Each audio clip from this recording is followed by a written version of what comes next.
Welcome back to Winning the Division, episode number 21. I am your co-host, Ryan Smith, alongside with me, former NFL tight end, Benjamin Troupe, former University of Florida tight end as well. Well, Ben, we have reached the end of the regular season. Week 18 has come to a close, and that means the playoffs are here and around the corner. We will get to some predictions a little later in the podcast, but let's start off with your themes, with your takeaways from this week 18 of this season finale. The week 18, my biggest takeaway was, teams like the Denver Broncos, and I get it. Kansas City had they second team in, they backups in, but they took care of business. Teams like your Carolina Panthers, who understood that, listen, we're not going to the playoffs. Falcons not going to the playoffs. Let's have our best showing going into the offseason. Yeah. But then you had teams like the Dolphins. You lose to the Jets. Now, the Dolphins were not going to the playoffs. You lost to the Jets. I think Aaron Rodgers threw, I think it's 500, maybe like 500. I think he got like 502 or 3 touchdowns. But teams that stood out, teams like the Bucs, Baker Mayfield, Mike Evans, that entire team. But I would be remiss, Smitty, because that's all the good stuff. What stood out is, really, New England? Really, Robert Kraft? Really? Because what I don't like, Smitty, is the common sense, I know we're going to get into it, but common sense decisions like Doug Peterson, which I know we'll get into. Robert Kraft comes out and goes, he made a statement talking about, I made sure I thanked Gerard Mayo. That's nonsense. That's gaslighting. That's disrespectful to Gerard Mayo in so many ways, because I don't know if every assistant coach in the National Football League wants to be a head coach and then be given that type of team and expect anything more. But I will say this to anybody that thought that the Detroit Lions wasn't the best team in the NFC, ask the Vikings. Ask the Vikings if they're not the best team in the NFC. That was and don't give me that, they both was in the playoffs. No, this is for the number 1 seed. Sam Darnold has had a resurgence like nobody's business, so much so that they're talking about potentially re-signing him and making him the franchise guy and, getting obviously getting the first round rookie, them Jordan Love type reps for the next 2 or 3 years. I don't know. But what stood out the most to me is how Bryce Young finished. I was very, very impressed because people always ask, does it really matter? It does. Every game, every snap, every series. I was impressed by Bryce Young because Bryce Young knows, Smitty, until they get him the help around him, he's going to be who everybody knows. Most people don't know Adam Thielen. People might know Xavier Legette. People know who Chuba Hubbard is. Outside of Jadeveon Clowney and J.C. Horn, no one knows who that defense is. Nobody. So I was very, very impressed with Bryce Young because and this is just looking at the box score, I'm thinking, okay, 21-21, okay. Oh, 28-28. What, it's like, it's like they matching touchdowns, and I go, well, who had the ball last? And I like the fact that he ended with a touchdown. But, yeah, Bryce Young, very impressed with him. When he is at his best, listen to me, he's not MVP good, but a lot of quarterbacks aren't. But when he is at his best, he is box office. He is worth White. What he did against the Falcons, whether that defense done fell off the last couple of weeks or not, he was toying with them in certain plays. Certain plays, what you told me about earlier with the Steph Curry, at first I'm like, what is he talking about? But then when he threw it, and I'm like, okay, what is he doing? And then when he turned around, I said, wait. Well, number one, I mean, it wasn't like the tight end was wide open. He was. Great route by him. But that's what confidence does. And if Bryce Young can carry that, number one, GM, get some players around him, carry that type of momentum in the next year 3, in an NFC South that is wide open. Hey, man, I got to give credit because Bryce Young has taken a beating this year in the media, whether that's in Charlotte, outside of Charlotte, national pundits, analysts, columnists, whatever. When I saw RG3 and Ryan Clark and Cam Newton and Shannon Sharp and Stephen A. Smith and Brian Baldinger and all these people just showing him love because all they kept saying was, we know the type of talent this young man has. And he played hard in spite of the lack of weapons. But yeah, that's what stood out the most to me because he played like a team fighting to get in the playoffs. That's how he played, and they weren't even. So I got to give that credit, man. It was impressive to watch him because Anthony Richardson didn't play the last 2 weeks of the season. So the last time they saw him, that's going to be a sour taste in their mouth. Whether they're going to bring him back in his third year play. If you would have asked me who had the better season of C.J. Stroud, Bryce Young and Anthony Richardson, with everything he went through, I would say Bryce Young. And I know Houston is going to go into the playoffs because they're an okay team in an awful division.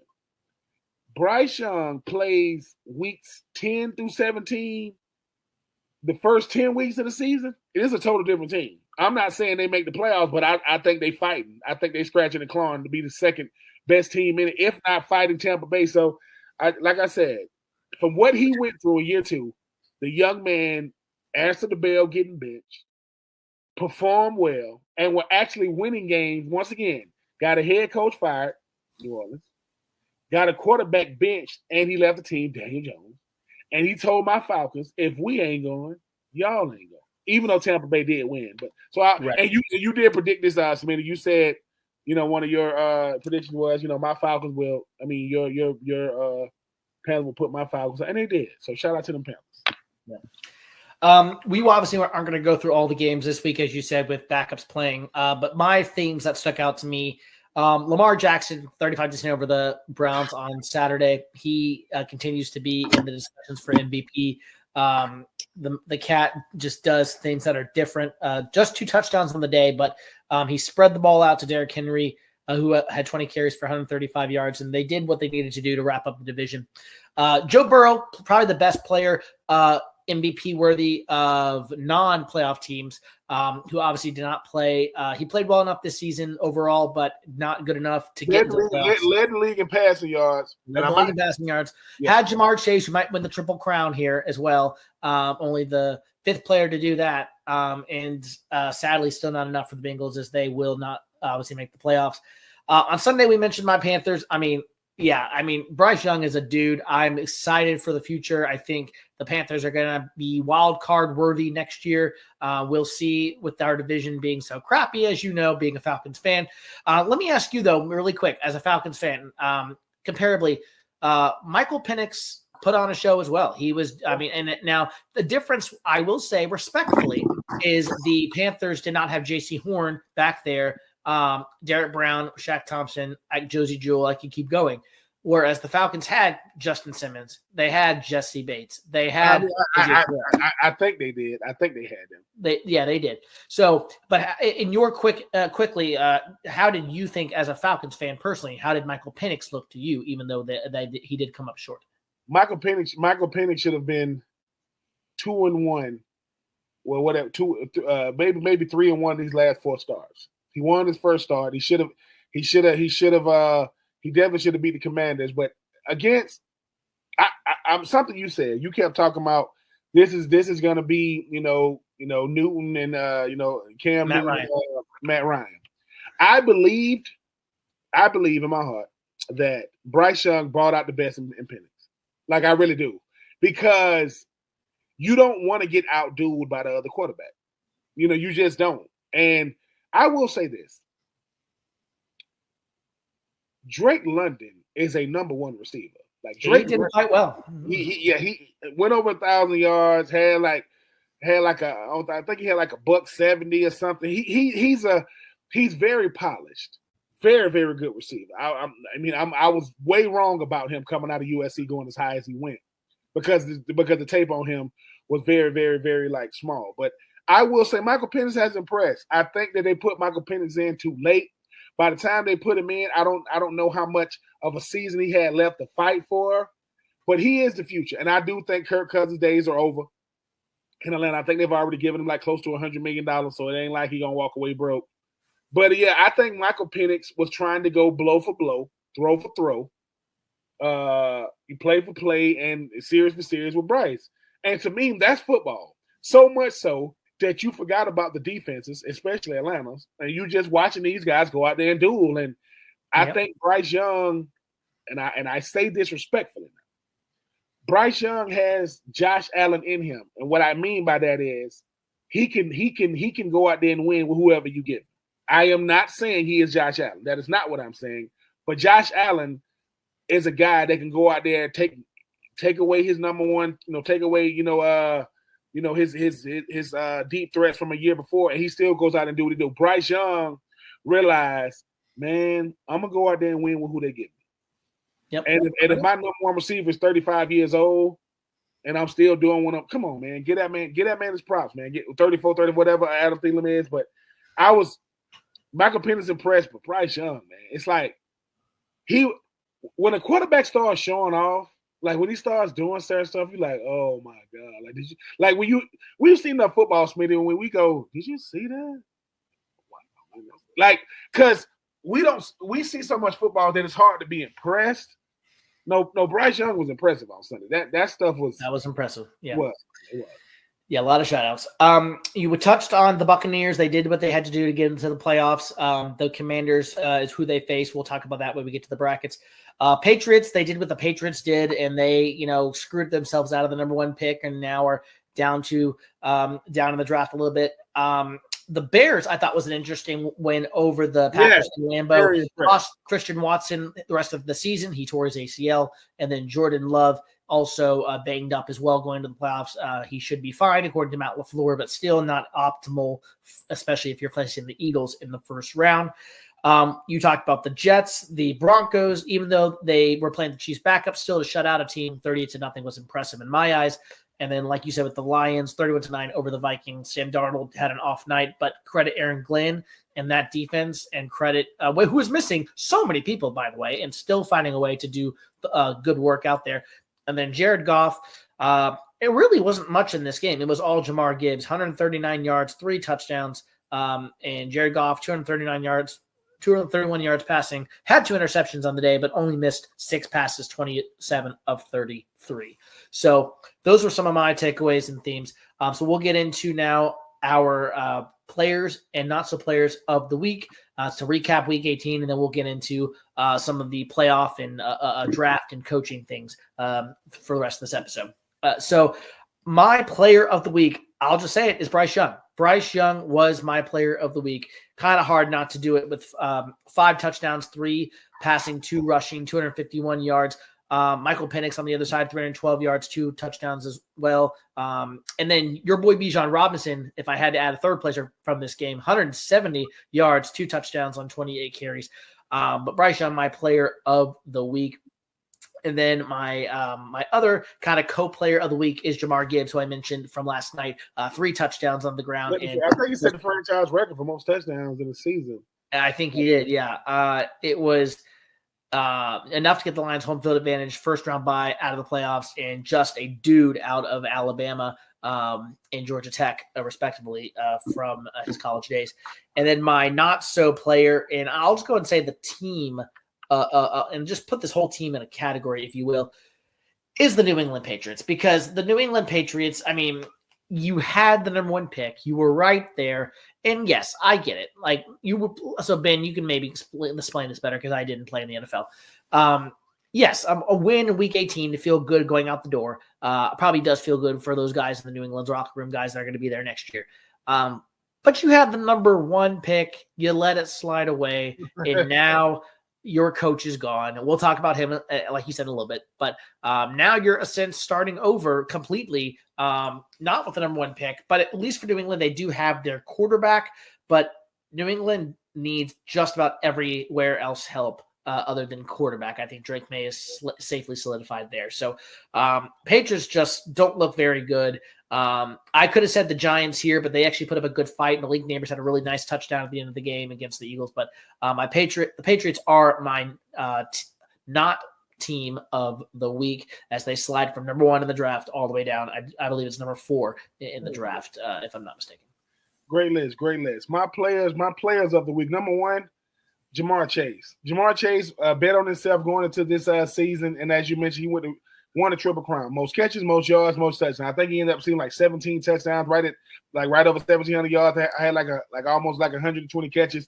Bet on himself, and he won. My second player of the week, Mike Evans. Mike Evans been in the league 11 years, 11,000 yard seasons, tying who? Jerry Rice. Now, is Mike Evans the best receiver in the NFL? No, he's probably the most consistent. And I like how they got him over 1,000 yards. Right, I think the last play of the game they got him over 1,000 yards. Shout out to Mike Evans, been doing it, been doing big numbers, been doing big things. Back when Tampa Bay wasn't good at all, top 10 pick. And I just think the world of both of those guys. Jamar Chase, Mike Evans, Jamar Chase being the Triple Crown winner, and Mike Evans obviously getting over 1,000 yards again. My not players of the week. I'm sticking with receivers. Number one, Tyreek Hill. What are you talking about after the game? Talking about I'm gonna do what's best for my family. Are you serious? So let me get this straight. I'm not used to not making the playoffs. I chose to come to Kansas City because I chose to come to Miami because they were gonna give me more money. My house burning down. I'm on Hard Knocks or whatever, and now they're giving me contract extensions, and now all of a sudden I'm gonna do what's best for my family because we didn't make the playoffs. Come on, man. Stop with the nonsense. Stop. Come on, Tyreek. At the end of the freaking post game press conference, he was like, "Oh, I'm out. You out." Mike McDaniels was doing all he can to try to. Mike McDaniels said during the game that it was a portion of the game that quote Tyreek Hill was quote unavailable. He was unavailable to go out there. He don't know anything about an injury or anything. Unavailable means you checked out. Stop with the nonsense, Tyreek Hill. Like I say, sometimes people be wanting to be famous more than they want to be football players. I'm not questioning his ability to play the football or the love of the game, but I just think that with everything that be going on off the field, as far as like trying to brand yourself or focus on your brand, that you be losing focus of what you're supposed to do. My number two, not player of the week, George Pickens. George Pickens is an incredible talent, Smitty. He really is. In my opinion, I think he's a top 10 receiver. But I'm gonna echo something I heard Shannon Sharp say. You don't accept nothing in a loss you wouldn't accept in a win. His attitude, his flare-ups, his demeanor, it could kill a team. Yeah. It really, not running routes, fighting guys at the end of games, throwing temper tantrums.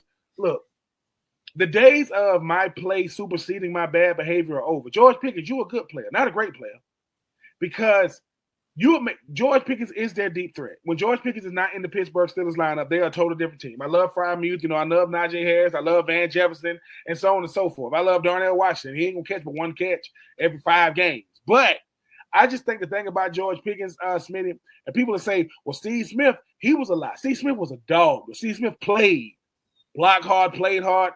Steve Smith played with emotion. I think, and I mean this respectfully, I think George Pickens is emotional.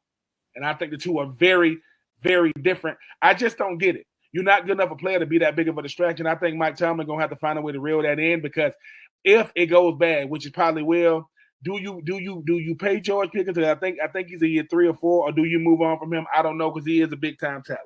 My team of the week, or my teams of the week. Number 1, Philadelphia. So you're not even going to let Saquon Barkley attempt to get this record. Like, Smitty, these records are so precious. I don't know of a record that is still longer than Eric Dickerson. It's been like over 40 years now, whatever it is. It's still for a long time, and it's going to continue to stand because we're already in the playoffs. Look, it's against the same team that told him, man, we don't think you're that good. We're going to let you test free agency, man. We think you done lost a step. Now he's 2005. And he got the 2005 yards in 16 games, by the way. That wasn't a 17. He got the 2005 in 16. You didn't want to try. And my number 2, I'm going to stick with these Dolphins. I'm going to tell you why. The Dolphins, to me, seem like a very front-running team. 2 years ago, they on Hard Knocks. Mike McDaniels, he could do no wrong. He got Tua. He got Jalen Waddle. You know what I'm saying? He got Achane. He got Mostert. He got Hill. And they couldn't be stopped until they could. Until the defense started getting hurt. You notice nobody's really talking about Mike McDaniels anymore being his offensive guru, because when you got certain people running your system, you look brilliant. But when guys get hurt and you got Hundley and those guys out there trying to get it done, you don't look. And now you got Tyreek Hill, your best player, star player, saying, well, I think I'm moving on. It's amazing how different, a year makes. But, yeah, and obviously I can also throw my Falcons in, not because they lost, because I respect the Panthers. It's the manner in which they lost. The Atlanta looked like they weren't even playing for their playoff life. They wasn't going to get in because Tampa Bay won, but they made the situation easy because, like I said, the first quarter, it was like back and forth. Once Bryce Young found the holes, the Atlanta Falcons defense is known as cheese, Swiss cheese, and that's why they call them that. It's holes everywhere. And like I said, once again, Dolphins, Philly, and Atlanta. Philly because they didn't show Saquon, and they better win the Super Bowl because if not, it's going to be a good season. You could have had a record breaker. The Dolphins because I really don't know what happened to them as far as they stars. The Falcons and one more team, the Vikings. Please be quiet. Like, don't. It got ugly and it stayed ugly. Shout out to them Lions. Shout out to Coach. Shout out to Coach Dan Campbell who just had a Dan Campbell lookalike contest. You know you are doing things when there are people who come to try to see who looks like you, sounds like you. That was great. Incredible. Yeah, very good. No, a great list. And we'll get into all that a little bit more as we go into the playoffs, into the draft, and we can kind of, in the coaching, we can go over this a little bit more. Really quickly, let me give you some of the top headlines heading into the postseason and offseason at this point. And then we can kind of transition into the next segment, which I think we'll start with the playoffs. Why not? We'll start there. Anyway, but here's some of the top headlines. Bears asked Cowboys permission to talk to coach Mike McCarthy. Vikings coach Kevin O'Connell says Minnesota is where I want to be. I do not want to be anywhere else. There was rumors about him, a team's maybe trying to trade for him. Packers Christian Watson receiver out with a torn ACL for the rest of the year. Colts defense coordinator Gus Bradley out after this tumultuous season. Hold on. Colts defensive coordinator? Yep, Gus Bradley. Not the offensive coordinator. No, Gus Bradley. Jaguars fire Doug Peterson, but keep coach Trent Trent Baalke. And then finally, Giants and coach and general manager Brian Daboll and Joe Shane both returning in 2025. Okay, let's break this down. Number one, I feel awful for Christian Watson. I know he was going. Them going into the playoffs, that's really going to hurt. Jordan Love and company. I mean, he was a guy that could definitely go out there and make plays. Mike McCarthy. I don't.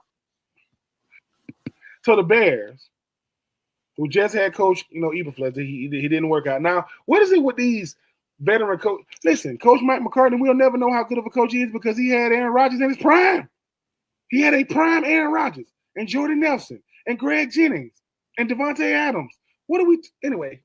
And John Jacobs, not John Jacobs, running back that played for the Vikings right now. I can't. Aaron Jones. Yeah, Aaron Jones. Anyway, that's what. Listen, Chicago. If you want to know why y'all are closed to mediocrity, because you keep doing stuff like this. Anyway, I like the fact that Coach O'Donnell came out and said, "Look, I want to be in Minnesota. This is where I want to be. Don't trade for me." Because he had to do that for the players that's there, for the future players that's coming, for the fan base that's listening. I like that. I love that. I'm looking forward to seeing Sam Darnold get his payday. Sam Darnold made $10 million, people, in 2024. He made $10 million and play like that. That's a bargain. I will never understand the Trent Baalke situation. What is going on? Trent Baalke, the same guy that went out there, he hired Urban Meyer. He brought back Tom Coughlin. He hired the former in San Francisco, Iowa. Yeah. In San Francisco, he hired Jim Tom Sula. He hired Chip Kelly. And then Jim Harbaugh and him couldn't stand each other. Let me tell you something, Smitty, and I'm gonna say this. I get so sick of the NFL trying to act like they want the best coaches. They want the ones and the GMs. They don't. I don't know what's going on down there in Jacksonville. Their owner, Mr. Khan, I don't get it. I don't know what he's looking at. I don't know what he's seeing. Trevor Lawrence, we don't know how good he is because he hasn't had a coach to coach him for real. Yeah. Doug Peterson was given a bad situation because that team as a whole is not that good. And who's the orchestrator of it all? Mr. Baalke. He's the orchestrator of it all. He is the Wizard of Oz. He is the one behind the curtain. And until they change that, I don't care who they get. Because the culture, listen, the head coach sets the vision, the players set the culture, the GM puts it all together. So we will see. You want to know another team that's in mediocrity? That would be the New York Football Giants. So let me get this straight. We saw this circus take place in Hard Knocks. We saw it with the GM and Coach DeBoer. You no longer have You no longer have Saquon, Daniel Jones.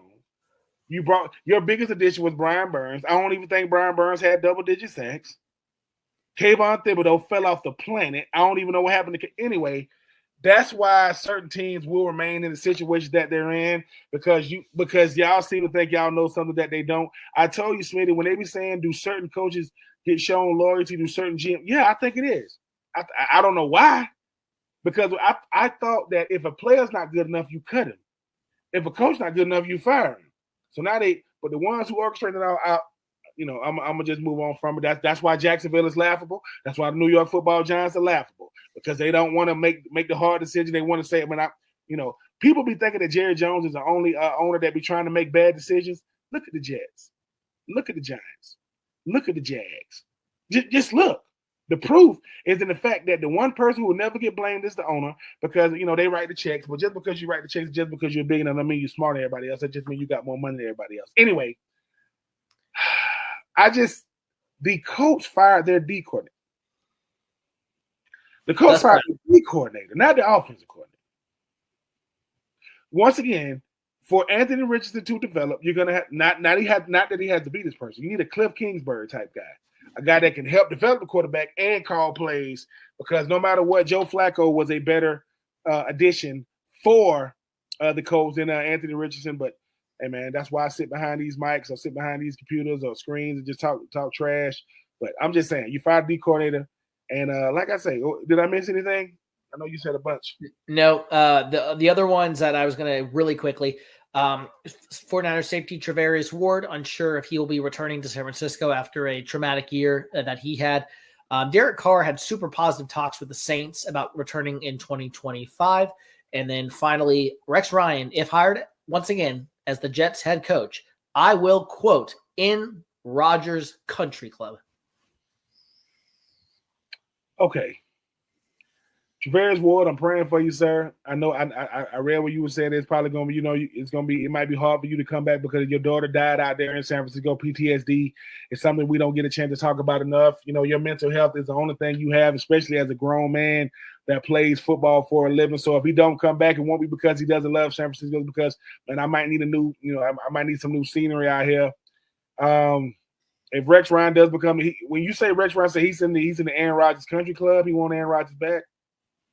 I think he means like the treatment and some of the stuff that he is getting there in New York. He's going to make, he's saying that this wine and dining with Aaron Rodgers is going to end. I'm going to put him in his place. Okay. I got it. So he basically going to do what Sean Payton did to Russell Wilson when he first got to no more of that. Well, for what? Like, is the country club, it ain't getting you nothing. And for those people that think that Aaron Rodgers isn't, I don't want to call him narcissistic because I don't want to do that, but he made a documentary of himself while he's playing football to kind of boost your image and reputation. Get out of here with the nonsense, man. The proof is in what we've seen. What you said, Rex Ryan, you said. Derek Carr, a positive talks about the Saints about returning next year. If Derek Carr's back with the Saints, I'm going to look at the Saints the same way I look at the Jets and the Giants and the Jaguars. For what? Like, for what? It's either one, they don't think they're going to get anybody else in free agency or in the draft, or two, maybe they know something we don't. I don't get it. I don't get it. Derek Carr is still going to be making $20, $30 million a year playing football. Congratulations to him. Last one, you had said earlier, this wasn't on my sheet, but you talked about it earlier. Did you want to say anything about Tyreek Hill and his I'm done in Miami and the soliloquy that he came with? Number one, I think that some of these players, even if you are Tyreek Hill, future Hall of Famer, I mean, Tyreek Hill is one of the best players in the world. But I think sometimes the perception is not reality. Smitty, like, what are you talking about, Tyreek? I mean, y'all had to deal with the injury stuff and with the two, and y'all had to go through the different quarterbacks, and you just fell off. And some could say, hey, man, Tyreek is good when Tua is in. Well, the team is good when Tua is in. Mike McDaniel is calling plays better when Tua is in.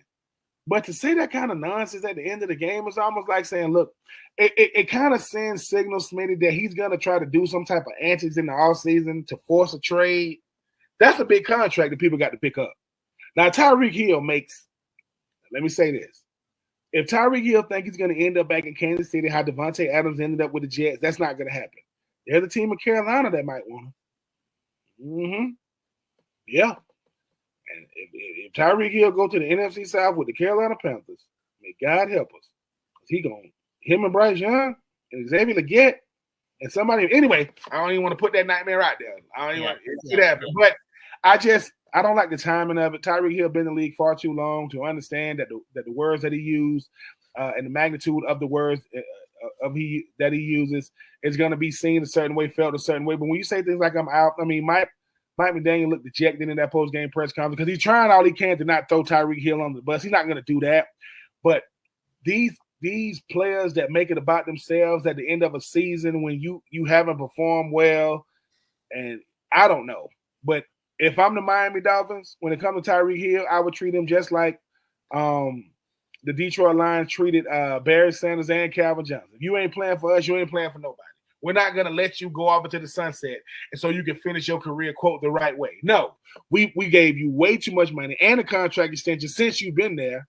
No, we're not going to do that. So I don't like that. I don't like when players use their leverage for the wrong thing. Because most players or people will never have leverage. If you do, try to use it for good. Don't use it like that.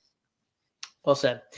All right, well, it's the 31 minutes in, and let's get to our playoff bracket predictions. This is what everyone has been waiting for. And to clarify, we will do, as the games come out, we will do, so for instance, next week when the divisional round is set, we'll still make our predictions for the divisional round. But for today, we are going to make our predictions wild card, and then let's go ahead and do it, Ben, all the way to the Super Bowl so we can at least have these out there. And then if our picks are wrong, they're wrong, but at least we did it before the playoffs started. All right. Whew. Here we go. Chiefs, obviously they're on a bye, so no game there. Texans, Chargers, the very first game of the playoffs, 4:30 on Saturday. I have the Chargers winning over the Texans to advance. I'll even do score predictions. Why the heck not? Let's go 27-20 Chargers advancing. And then I have the Ravens over the Steelers 24-17. So that is the first two games on Saturday. And then on Sunday, I have got Buffalo taking down the Broncos in a closer game than expected. I think it's a little bit higher scoring. Bo Nix is going to put on a decent show for everybody. But I have Buffalo escaping 30-24 at home over Denver. Now, if you're following at home, that would set up a Ravens-Bills matchup and a Chargers-Chiefs matchup if you're following at home. I've got the Chiefs over the Chargers coming off the bye. I think everyone gets healthy there, and I think the Chiefs go to the championship game, eliminating the Chargers by a score of 31-24.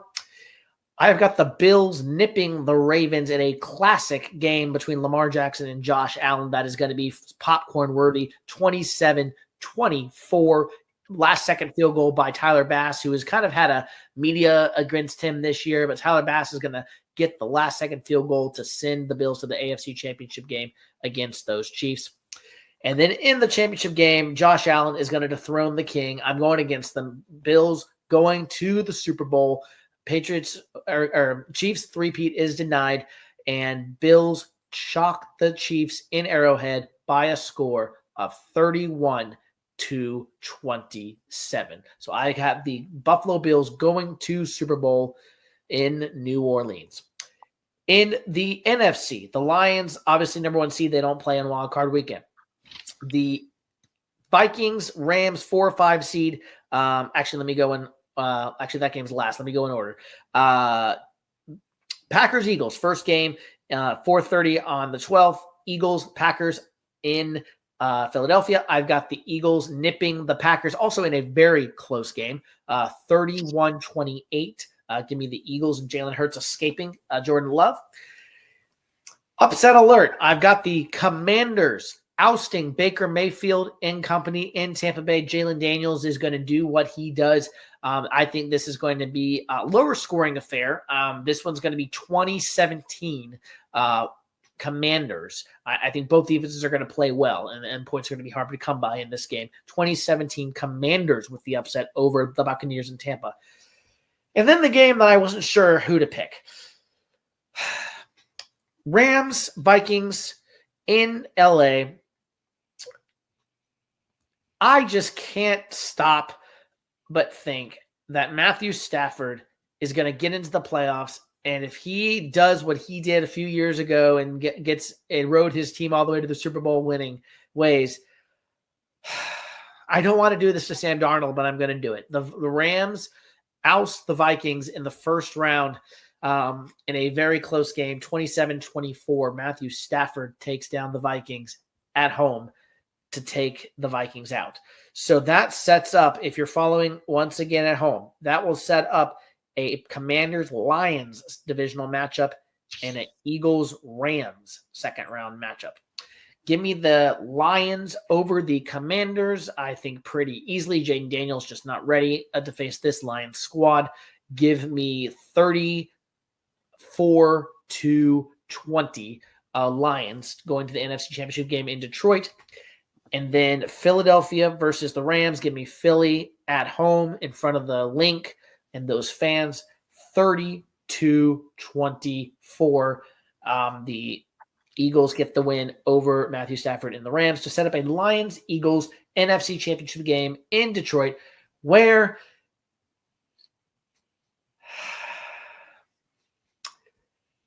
I am going to say Jared Goff on a fourth down play late in the fourth quarter. The Lions got to have it to it's win the game or lose. They are down and they need the points. I'm going to say the Lions get a late fourth down conversion that ends up scoring a touchdown for the Lions, whether that's Goff run a passing or Gibbs running it, I don't know, but it's going to be some fourth down conversion the Lions do very late to escape the Philadelphia Eagles and go to the Super Bowl in New Orleans 31-28 over the Philadelphia Eagles. So that will set up a Lions-Bills Super Bowl matchup in New Orleans. Give me Josh Allen and the Bills taking down the Lions in their quest for a Super Bowl. Josh Allen and the Bills get it done. Finally, he gets the Mahomes monkey off his back, and he gets his first Lombardi trophy over the Detroit Lions in New Orleans. The Buffalo Bills, former Panthers defensive coordinator, head coach of the Bills, Sean McDermott, getting his first Super Bowl victory by a final score of 27-24. I mean, that was a incredible breakdown. I mean, a lot of my picks are gonna be similar to yours, but Josh Allen MVP of the Super Bowl. Okay. Yeah.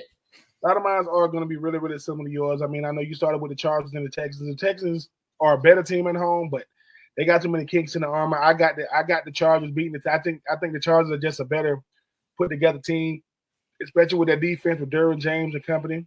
Justin Herbert's going to have a nice day, but I think that defense is going to lead the way. I got the Chargers over the Texans. 28-21. I think it's going to be a good game because I think the Texans play better at home, but I just think that when it's all said and done, Coach Harbaugh said, look, man, I know it's my first year back in the league in a long time, but we're here to make some noise. Now, when you're talking about Steelers at the Ravens, I mentioned George Pickens. I think George Pickens is going to have a good day, but I don't think it's going to be enough. And I'm going to tell you why. Everybody's talking about Josh Allen. Josh Allen's not the MVP of the league right now. It is Lamar Jackson. Lamar Jackson has 41 touchdowns, 4 interceptions, over 900 yards rush. He's the first player ever to go 4,900. Only why he have over 1,000 because he got King Henry. Steelers are just a team that's just better right now. Russell Wilson, he's good, not great. They're going up against greatness. I think I got the Ravens moving on. I think it's going to be give me 28-17. Ravens. I just think the Ravens. Najee Harris is a good running back, not a great running back. I don't know what George Pitt's going to show up. Freiermuth is a good tight end, but he's not going to be able to beat the Ravens and all those weapons. So give me the Ravens. Moving on. The Bills and the Broncos.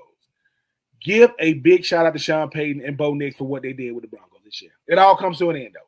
Both cold weather teams, right? Bo Nix has never seen anything like he's going to see in Buffalo. Nothing.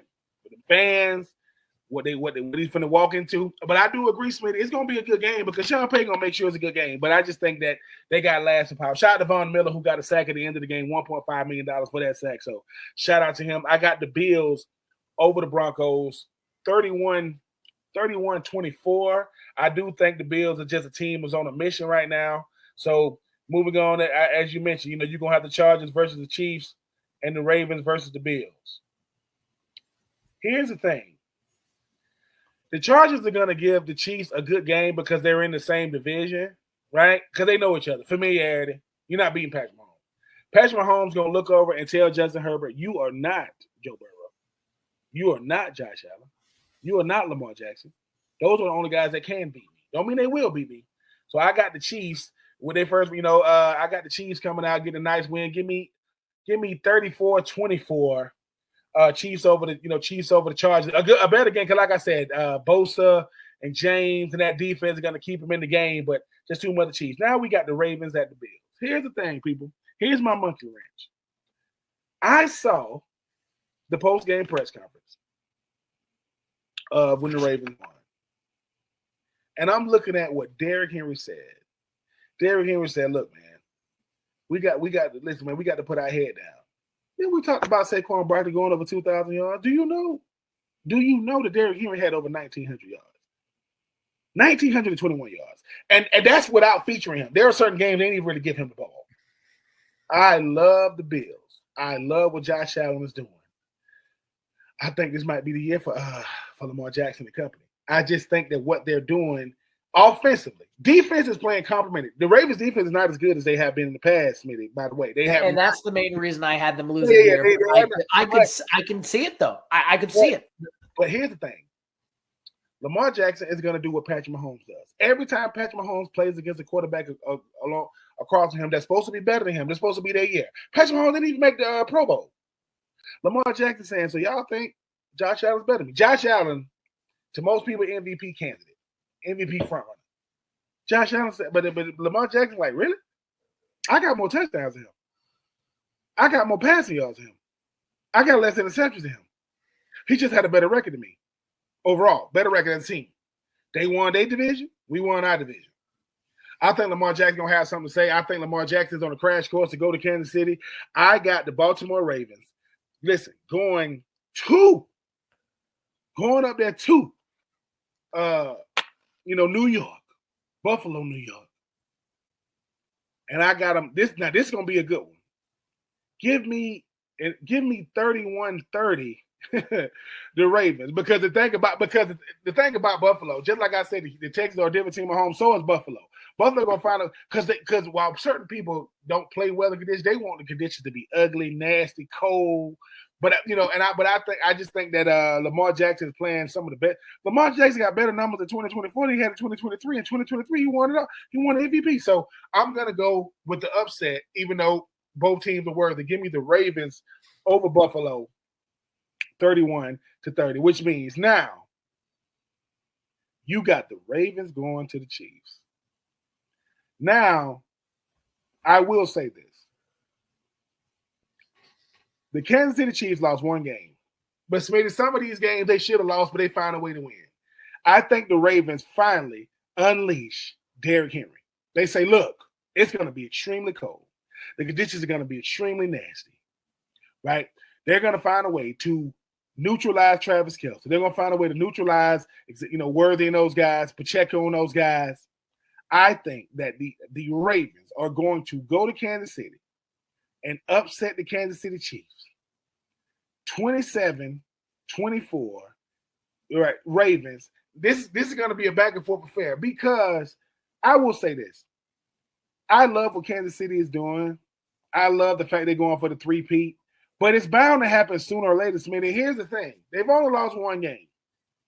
Sometimes it's not that you lose. When they lost early to the Buffalo Bills, it would have been hard for Buffalo to beat them twice, even if they would have played them again. But I think that this is the Ravens year. I think that Lamar Jackson is setting himself up to finally make it to the Super Bowl, and we'll see what happens when he gets there. But I got the Ravens going to the Super Bowl, and they would have one of the hardest treks ever. The Steelers going to Buffalo, going to Kansas City. That's true. They would.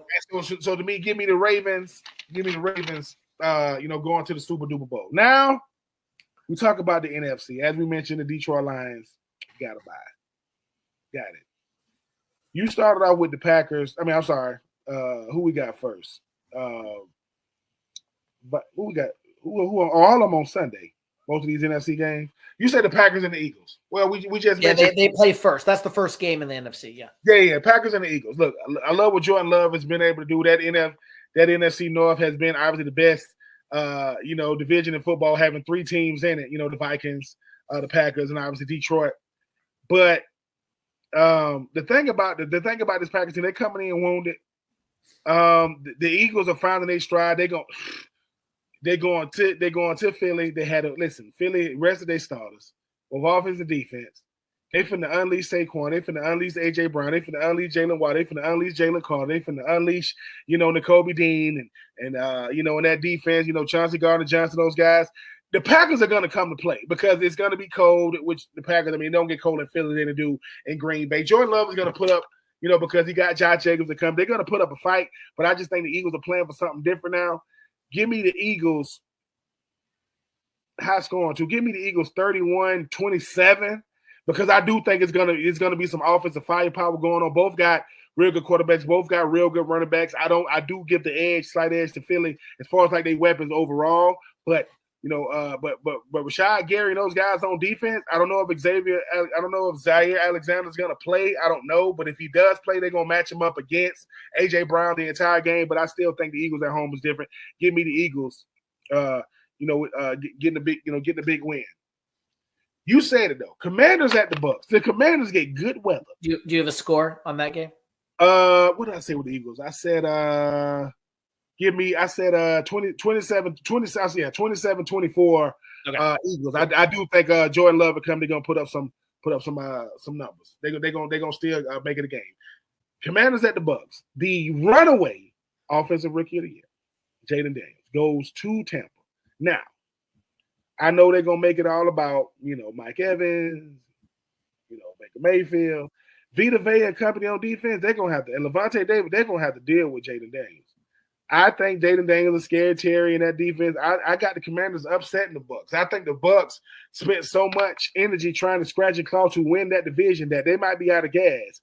And I think Jaden Daniels is going to put on one of his best performances against the Bucks. I don't think this young man has ever played like a rookie since he came to the NFL. I think he's poised.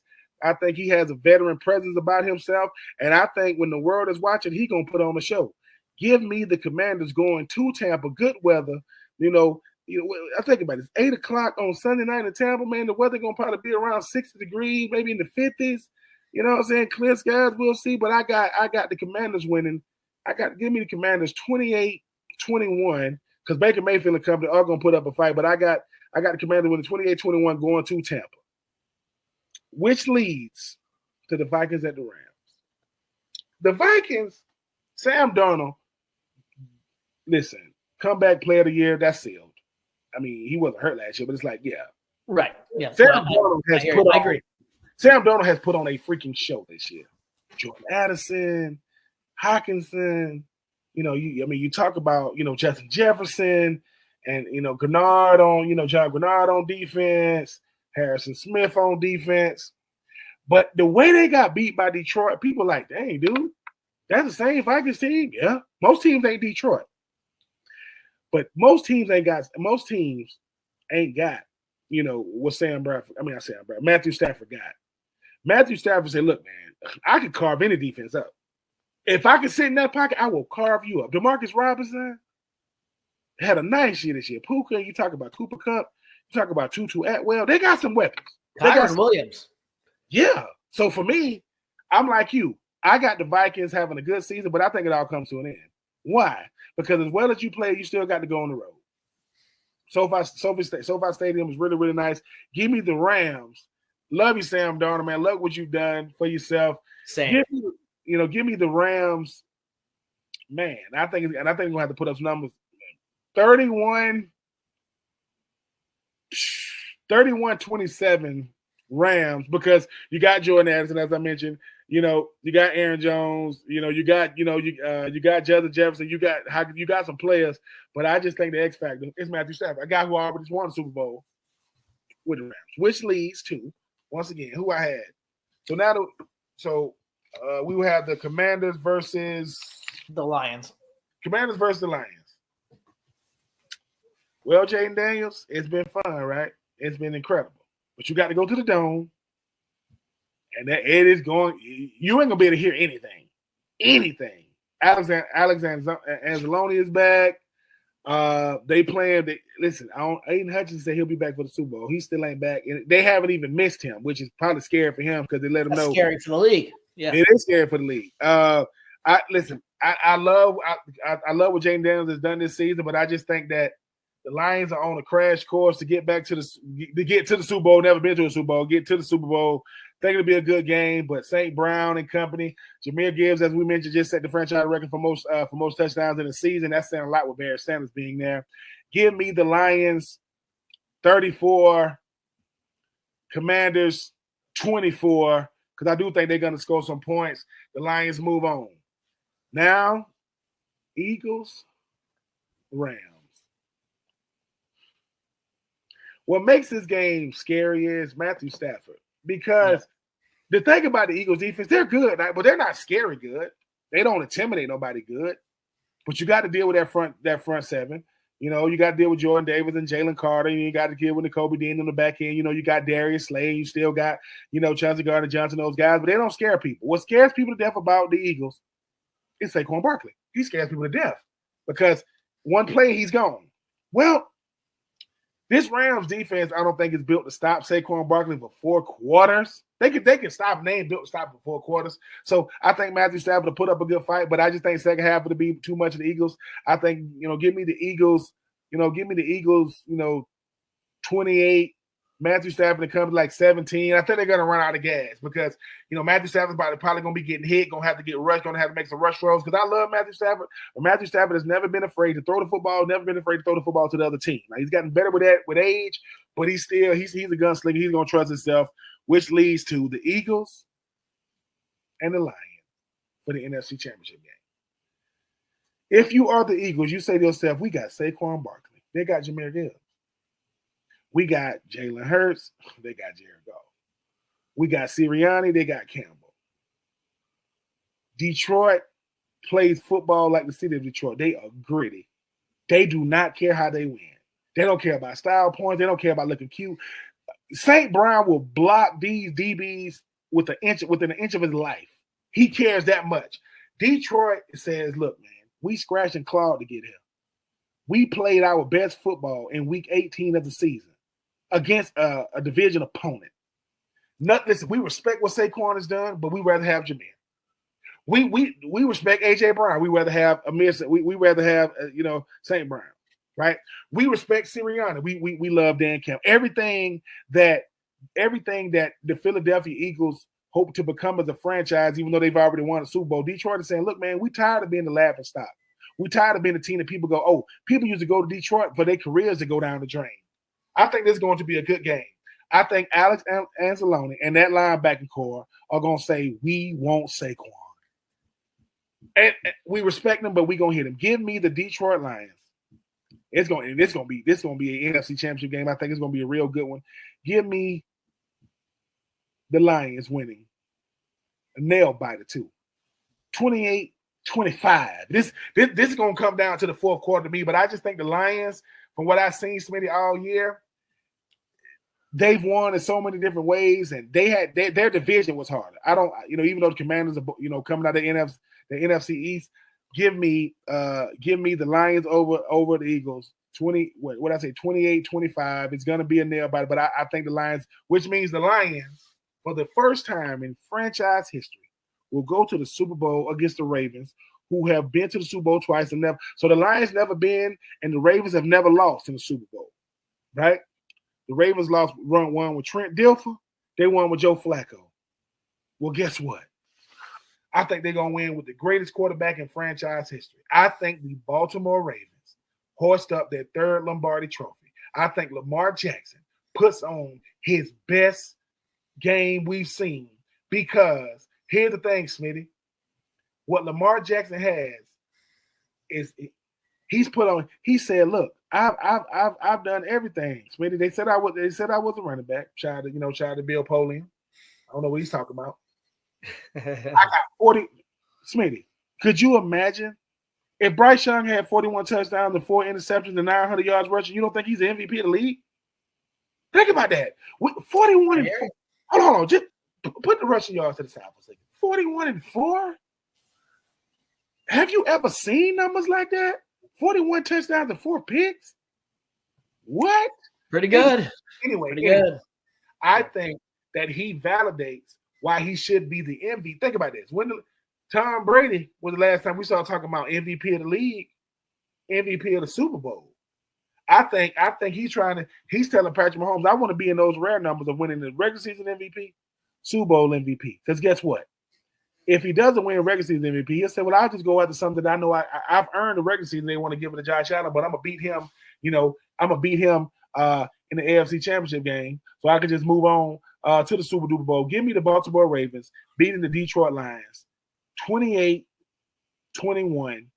in a Super Bowl for the ages. I think it's going to be great. I think that, you got Kendrick Lamar for the halftime show. You're going to have Eminem somewhere in the building. You're going to have all the greats, the former greats like Calvin Johnson and Barry Sanders in the building. You're going to have Ray Lewis and Ed Reed, and Jonathan Ogden, and all these, and Joe Flacco, even though he no longer, he might be in the just to be in support. Shannon Sharp might be in the building for the Ravens.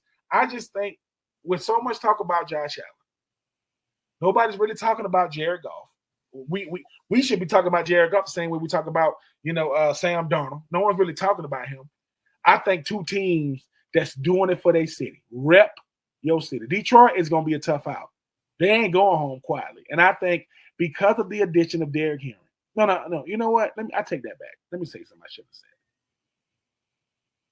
Lamar Jackson, even if he don't get MVP, you know who will? Derrick Henry. Derrick Henry could potentially get the Super Bowl, but I think it's going to be Lamar Jackson. I think he's going to do it with his arms, do it with his legs, do it with improvising, taking out, putting that Superman on the chest. So give me the Lions versus the Ravens with the Ravens winning 28-21. The Ravens hoist up their third Lombardi trophy.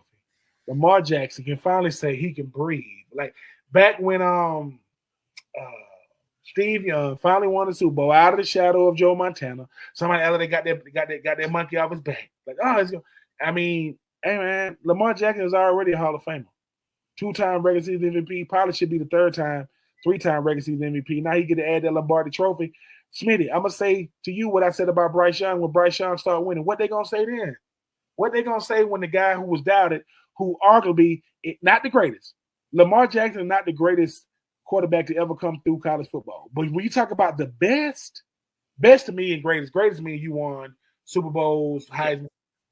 Name a quarterback that had a season like Lamar Jackson when he won. He's the youngest Heisman Trophy winner in Heisman Trophy winning history.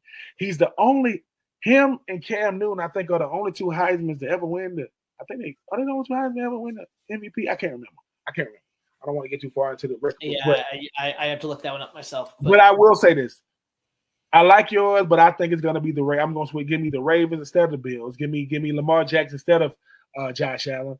And I love what the Lions have done this season, but I just think the Ravens are that buzzsaw. Give me the Ravens 28-21. What did I say? 28-21 over them Lions, and I think it's going to be one for the ages. All right. Well, with the 2 segments we have left, I know we're pushed up into an hour. It might be a little longer than normal, but that's okay. Let's get into the coaching carousel. So we've got currently, I believe if my math is right, 5 open jobs at the moment. So the Jets, Bears, and Saints, which we've all known for a long time. The Patriots are open as of yesterday, and also the Jacksonville Jaguars are open as well. So that leaves 5 jobs as of right now. Giants and Colts, we know, are staying put. Dolphins as well. Raiders, it seems like one might be coming open. We don't know yet. Is one to watch, and then that would be 6. And then the only other one that I could maybe see, depending on how the playoffs go, is maybe Tampa Bay gets rid of Bowles. I don't think so. If Sirianni or no, I'm sorry. I'm sorry. Why was I forgetting this team? Dallas. There we go. I knew there was one more I was forgetting. I'm like, why am I? Okay, let's not jump the bandwagon here. We can edit that out. I'm just kidding. Tampa Bay and Philadelphia, they're not firing their coaches. Dallas is who I just couldn't think of Dallas. There we go. So Dallas would be number 7 if they did fire McCarthy. Or he just moves on to another job. So right now there are 5 openings. Could be 6, could be 7. Raiders and Dallas. For now, we won't.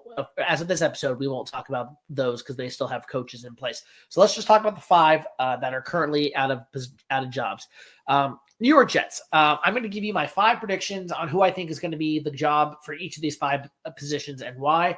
And then you can talk about the teams if you want on your side, Ben. We'll just kind of get into it. The Jets, I think, make perfect sense for someone like Rex Ryan. I'm sorry. Rex coached there before. Woody Johnson was rumored to not want to let him go, but Rex kind of forced his hand. Rex knows New York. He's qualified for the job, being a former NFL head coach.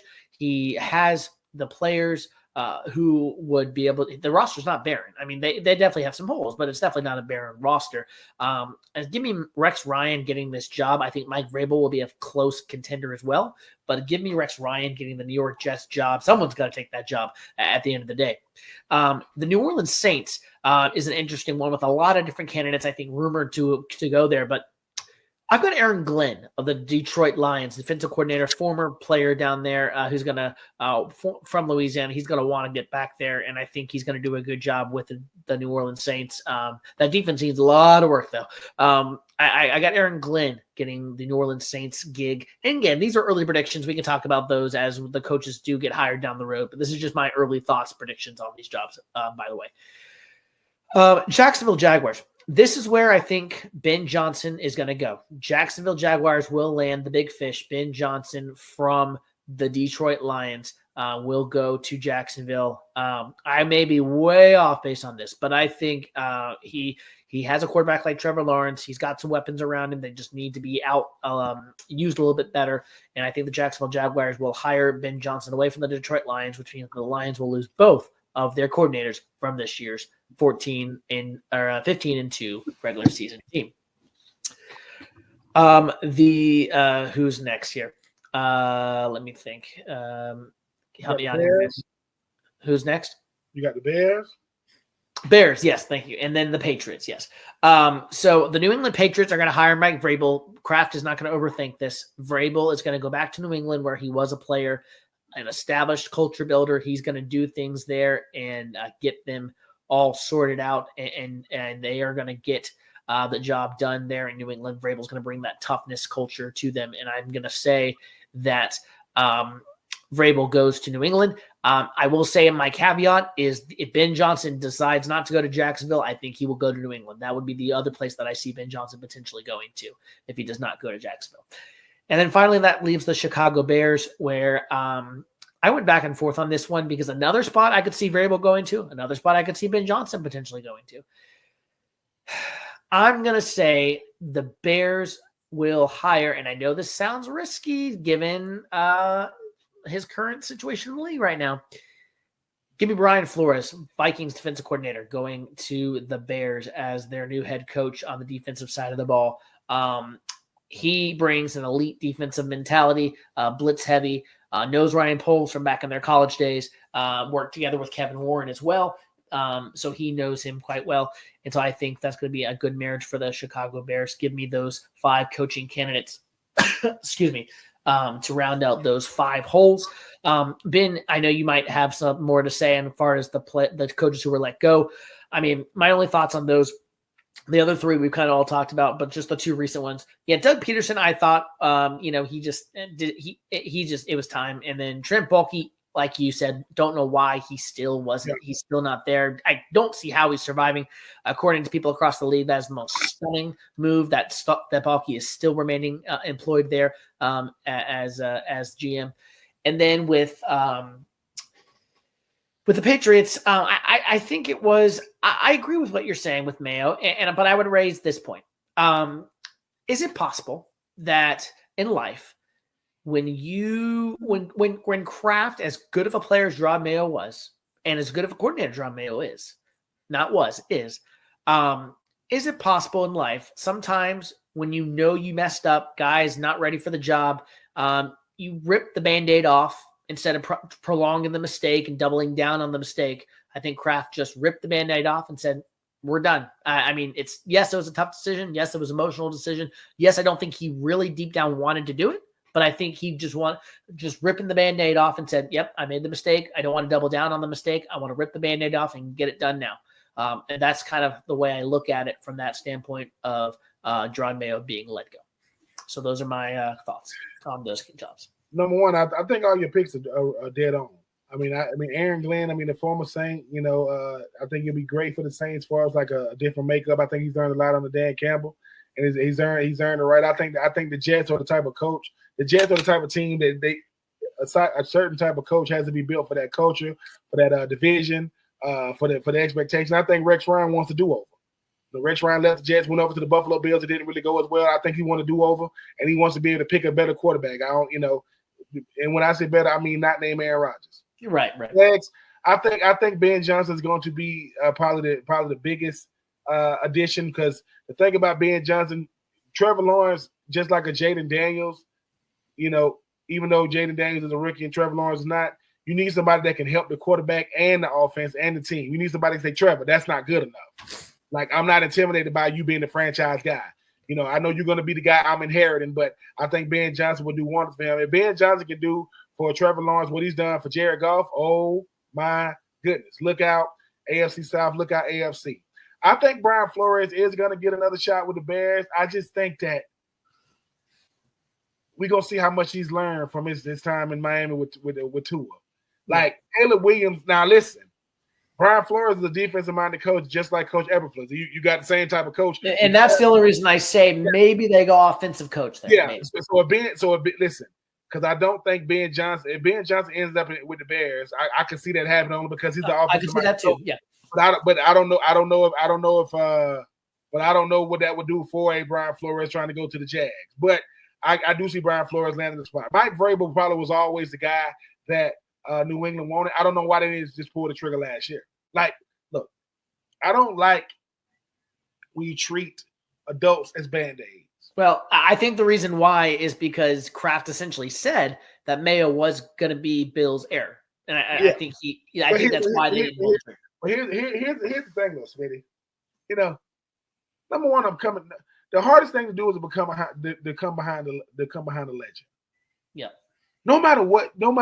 So you telling me if Mayo would have had a better record, that he still get fired? I say, yeah. I say they're going to fire Jerod Mayo no matter what. But what I'm saying is, I'm the heir to what? Like, for a year? Oh, because Bill Belichick had the same record in 2023 as I had in 2024. Listen, do I think Mike Vrabel is a better coach than Jerod Mayo? Yeah, because I don't know what type of coach Jerod Mayo could be, because you gave him New England Patriots. But does Jerod Mayo still land on his feet as a coordinator somewhere, a D coordinator? Oh, yeah, he's going to land on his feet. But I just think, Smitty, I just question Robert Kraft. And I say that respectfully. Here's why. I don't know how great of an owner Robert Kraft is, because you hit lightning in the bottle twice. You hit it with Bill Belichick and you hit it with Tom Brady. Well, since Tom Brady left, hasn't been much to talk about it since Bill Belichick is back in college, as a new head coach of Carolina. Yes, Jerod Mayo has been a lifelong New England Patriot since he got drafted. Got drafted there, played there, coached there.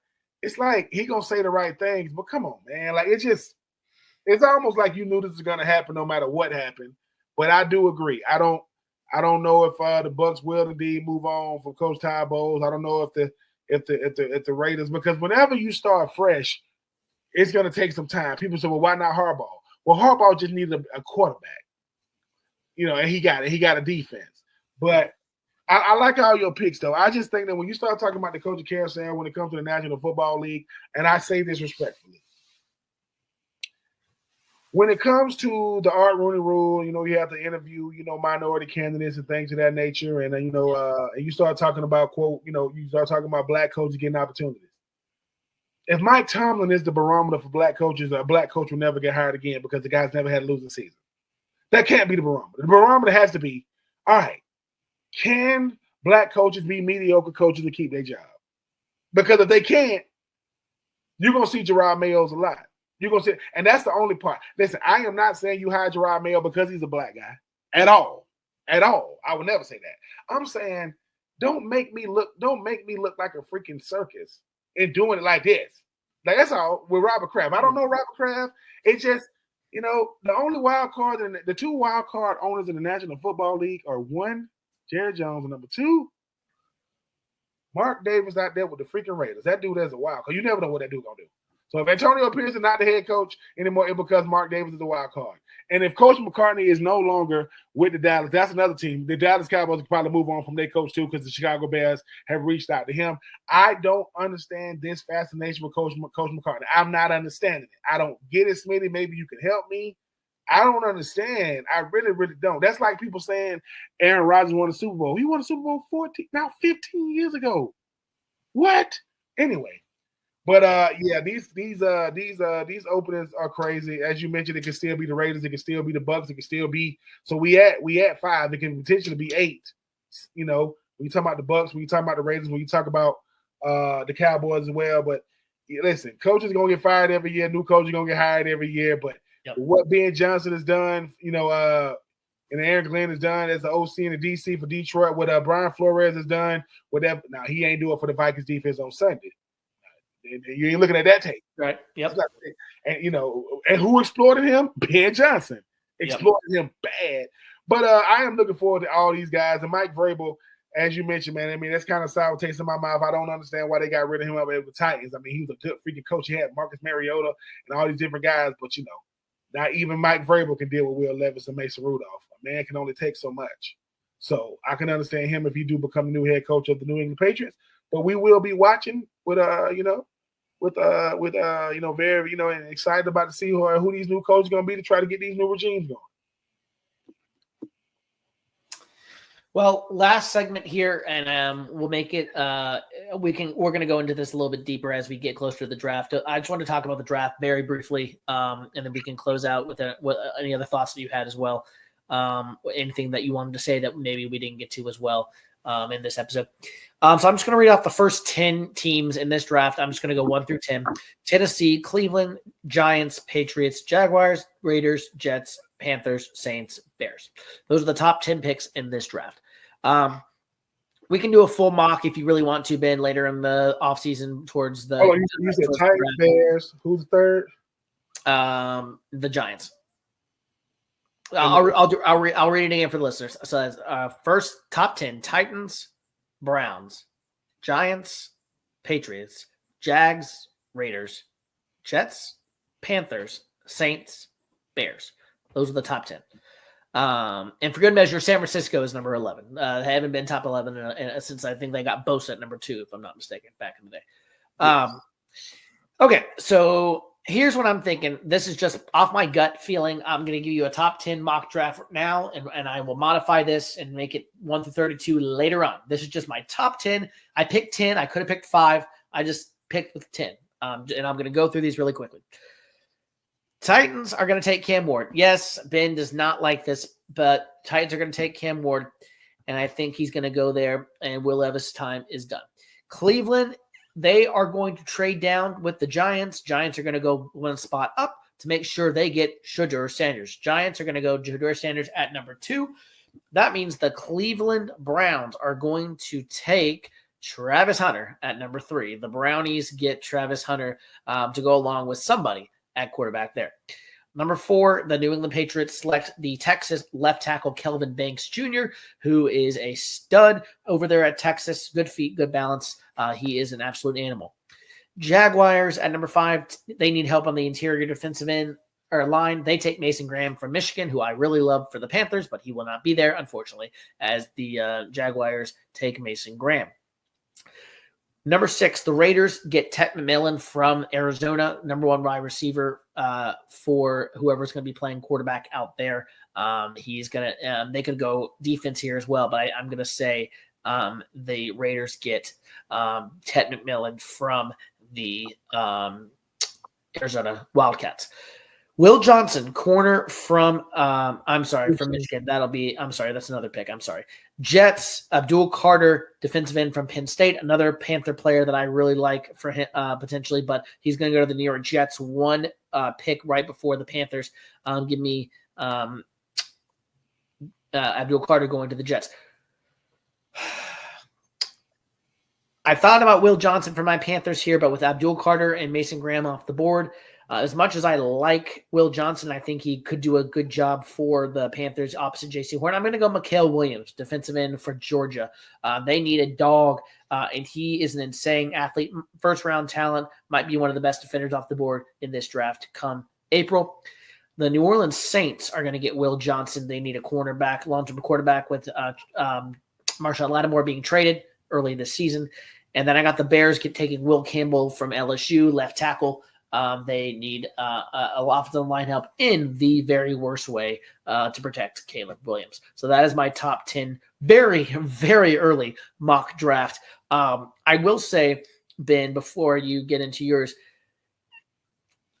I could see Cam and Shedeur going to Cleveland and Tennessee as the top two teams are, and the Giants get Travis Hunter. I could definitely see that as well without a trade. But I just think they're going to go to one of those three teams, Raiders or Titans, Browns, or Giants, one of the three. I don't see any of those two guys dropping below the Giants at 3. So I think the Raiders are going to miss out on the quarterback position in the top 10 unless they trade up for it. Listen, I'm only gonna stick with the top 3. I'm gonna tell you why, because once we get past the top 3, it can go any way as far as like interchangeable. If the Titans or the Titans could trade, they could trade down and get a haul of picks, and I didn't predict that because that's too unpredictable. Well, the number one pick obviously is the hardest one to trade down because you got to pay. You get to trade out the people. You gonna meet. Panthers did this, folks. They got Bryce Young. I like Cam Ward. I do like Cam. If the Titans don't get Shedeur Sanders, I'm going to be like, because number one, man, anyway, Titans don't draft like the Atlanta Falcons or the Atlanta Hawks. Don't do nothing stupid. Get Shedeur Sanders and let's build for the future. The Browns, you got to get Cam Moore for this reason. They restructured Deshaun Watson, but you don't know his health. Jameis Winston is his backup. Cam Ward is going to have to go to Cleveland. The New York Football Giants, they need 2 words: box office. That's what they need right now. No one watches the Giants. Travis Hunter is box office. Here's the thing, though, Smitty. Do they get him at receiver or do they get him at corner? He says he's going to go to the combine and he's going to play corner, not DB. I mean, not receiver. Because once we get to the Patriots on down, here's the thing. If you look at his top 10, the Titans, the Browns, the Giants, the Raiders, the Jets, the Saints, the 49ers, what do they all have in common? They all need quarterbacks. Titans need a quarterback, Browns need a quarterback, Giants need a quarterback. Titans need a quarterback, Browns need a quarterback, Giants need a quarterback, Patriots. The Raiders need a quarterback, the Jets need a quarterback, the Saints need a quarterback. The Bears, they got one. We'll see in the 49ers. That's a lot. So when people ask, hey man, how crazy could these top 3 picks be? They could be real crazy. Because here's the thing, right? No one wants to talk about the 49ers, right, and how much they disappointed this season. Brock Purdy is not the answer. I just don't think he's there. They're gonna have to pay him. They're gonna have to pay him. We'll see what happens with that. The Saints need a quarterback. I know we talked about Derek Carr, right? Derek Carr. You think Derek Carr is a long-term answer? The Jets got Aaron Rodgers. Aaron Rodgers was born in 1983. I was born in 1982. All I'm saying is it's time to move on. The Jags don't know what they got in the quarterback right now. They don't know. They paid him. They don't know what they got. The Patriots, they got a rookie. We'll see. The Giants don't got a quarterback. The Browns and the Titans. So these quarterbacks, there's a lot of teams going to want these quarterbacks. It's going to be, how much you willing to pay? How high you willing to fly? Yeah. But I will say this: Will Johnson is a player that I think is going to do incredible in the NFL with his skill set. Mikael Williams that you're talking about from UGA is going to be an incredible player as well. I'm just looking forward to see what the Titans got all the leverage because they got the number 1 pick. Do they use it to get more picks, or do they use it to get the quarterback and use some of that money in the offseason to go out there and get some more free agents? Because if they load up on offensive weapons, that means they're going to get a quarterback. Listen, let me say this again. I'm going to say this again, Smitty. I like Cam Moore. I love Shador. Like Cam. No. You know, Cam is a man. I think he got the record for most touchdowns in FBS history. I mean, he got the most. They're like 156, which is ridiculous. 156 touchdowns passing. Anyway, but yeah, Smitty, let me ask you this: if you are the Titans, real quick, if you are the Titans, do you trade? Do you get Cam Ward or do you get Shedeur Sanders? It's a tough call. Very tough call. I wouldn't want to make it. That's why they play Rand Carthon on the big bucks. So, yeah, it's tough. I don't know what to do. I'll be honest. This is not the best draft either. It's not. It's very. I don't even want to call it top heavy. It's. I mean, if everybody thinking will it be controversy at the beginning of the draft because obviously Deion Sanders had come out and said he only wanted his son Shedeur playing for certain teams, and the Titans was not one of those teams. Is it one of those situations where, like it was in 2004 in my draft, where Eli Manning going number 1, Phillip Rivers going number 4, where Eli Manning getting drafted to the Chargers, and obviously the 4th pick was the New York Football Giants, and they trade? I don't know. This draft does not have a lot of big names, but it's going to have a lot of drama, starting with picks 1 through 2 and 3 because of the draft order. Thanks to the New England Patriots. Thank you, Gerard Mayo, for creating chaos. Yeah. Since I'm a homer, I'll just give you this really quick for my Panthers. My top 5 wish list for my Panthers. Here you go, Ben. Mason Graham, he's not going to be there, but if he is there at 8, the Panthers better run the card up there. Derek Brown and Mason Graham, no one's running on the Carolina Panthers next year with Derek Brown and Mason Graham there on the defensive line. Will Johnson would be my number 3. Oh my, that's booking corner. Yeah. Will Johnson would be my number 3 choice. Him and J.C. Horn would be a nice tandem, but I do think the Panthers have bigger needs. Abdul Carter, the edge from Penn State. He's like Micah Parsons. He's very raw, but he's scratching the surface. I'm concerned because of this injury in the bowl game against Boise State. So I'm not sure how that'll affect his draft status. We'll see there. But I do like him a lot. If he was there at with the Panthers, I would not pass him up necessarily. Mikael Williams, who I said from Georgia, is a guy that I would take if the defensive guys are gone in Carter and Graham. And the wild card, I think, is Ted McMillan from Arizona. He beat Travis Hunter like a pulp when they played Colorado and Arizona at cornerback. He is a guy who reminds me of when it comes to receivers. He's 6'5", but he's like a slot receiver. He has enormous catch radius, can make contested catches look easy. My comparison for him is a guy you've already mentioned. Think Drake London, but a better athlete. So that is Ted McMillan, who I think would be outstanding number 1 receiver for Bryce Young. Those are my top 5 picks that I think would be really solid in the black and blue there for the Carolina Panthers. An out of the box position that I didn't mention besides linebacker and defensive end and receiver is safety. The Georgia safety, Malachi Starks, is a ball hawk. He reminds me of Kyle Hamilton coming out a few years back, who could play absolutely anywhere in the lineup. And if all those guys are gone for the Panthers at 8, if they said, let's screw it, let's take a safety, I would not mind it with Malachi Starks back there. I think Panthers are going to remake their safety room this offseason, getting rid of Xavier Woods, I think, and Jordan Fuller. So definitely needs more safeties there in Carolina.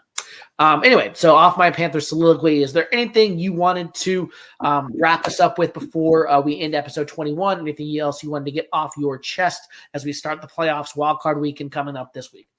I just want to say, man, it's been a pleasure, man. I mean, this is our first season together, man, winning the division. I think it went flawlessly. I mean, we had some really, really good guests. I mean, I'm looking forward to the playoffs coming. I'm looking forward to the Super Bowl coverage. I think when you have a show called Winning the Division, I mean, you know, obviously, Smitty, when we think about doing this thing, we talk about, listen, the teams that control their destiny win the division. They ain't waiting on no wild card. They ain't waiting to see. Just imagine if you were Joe Burrow in Week 18. You go out there and win the game just for nothing. Right? When you win the division, you control your own destiny. You ain't waiting on nobody else. You get a home field play. You get a home playoff game, and anything can happen when you start talking about wild card weekend. But the NFL season where the best players in the world play. This season was incredible. I mean, we had records almost being broken in Saquon Barkley. You know, We talking about guys like Sam Darnold having a resurgence. We talking about the Detroit Lions having the best record in the NFC, home field advantage throughout the freaking playoffs. We talking about a superstar in Jaden Daniels. We talking about Bo Nix, right? Taking his team to the playoffs was something that Russell Wilson couldn't do as a rookie. We talking about Jamar Chase winning the Triple Crown. We talking about having almost 2 running backs rush for 2,000 yards because Derrick Henry rushed for 1,921 yards. But this is about Lamar Jackson. 41 touchdowns, 4 interceptions, 900 yards rushing. But we also talking about the Kansas City Chiefs who's saying, listen, I know this is supposed to be our 3P year. We're supposed to have a down year. We are 16-2. We're 15-2 because we didn't really decide to play Week 18. I'm looking forward to the playoffs, Smitty. I know you are, because I am looking, listen, just like Gerard Mayo created chaos in the draft, I'm looking for chaos to be created in the playoffs starting on Saturday. You got some games on Saturday, got games on Sunday, you got a game on Monday. Bring on the playoffs where the regular season lasts so long now that it starts in 2024, it ends in 2025. Let's get on to the playoffs. Let's do it. Yeah. Well, that'll wrap us up. Episode number 21 of Winning the Division. We look forward to bringing you the playoff coverage as we go in this offseason with the draft. Rate, review, subscribe wherever you get your podcasts. Find us on Tobacco Road Sports Radio, the Keep Pounding Podcast Network, Fans First Sports Network. Leave us your likes, comments, and give us a review. We always love to see what you want us to talk about. And as always, as we say here at Winning the Division, you are either in the division or you are winning your division, which was won by 8 teams across the league this week, as they all took home their prize and is now in the playoffs. Those teams are. And yes, for Ben Troupe, I am Ryan Smith. We will see you next time. This is Winning the Division.